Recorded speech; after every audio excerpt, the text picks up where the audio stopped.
In this video, we are going to find equivalent rational expressions. Now, I have 4 steps here to go through with you as we do these problems.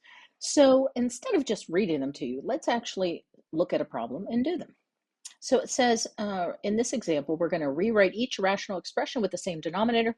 The denominator showing is x plus 2 times the quantity of x minus 2 times the quantity of x minus 3. So the first step says that we need to factor each denominator. So we have these 2 fractions here. We want to get the denominators, these bottoms here, in factored form. So let's do that first. Now, x squared minus x minus 6 is factored to be x plus 2 times x minus 3. Now let's talk about why. If we want a negative 6 at this back piece, the factors that make negative 6 are positive 2 and negative 3 that have a difference of negative 1.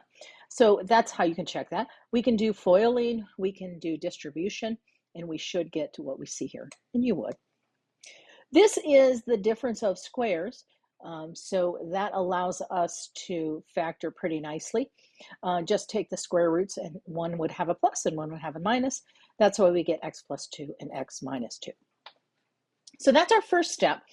And now it says to find the least common denominator. Well, let's just look for a minute. This first fraction does not have an x minus 2 in it.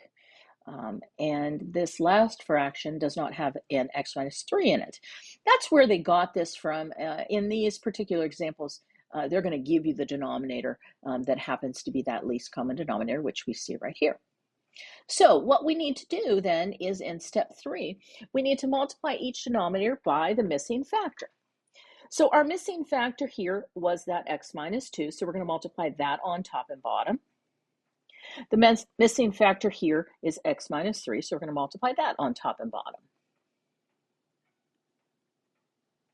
Now, when we do that, we get 5 times x minus 2 over that denominator, 3 times x minus 3 over that denominator. Now, don't be concerned that they're in different orders. Multiplication is commutative. 5 times 2 is the same as 2 times 5. So the order doesn't matter. What matters is each one has the same factors. And then we see that that's the case.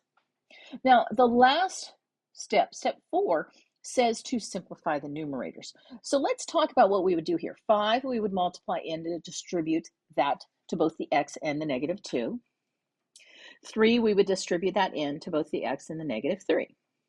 So that's why we get 5x minus 10 and 3x minus 9.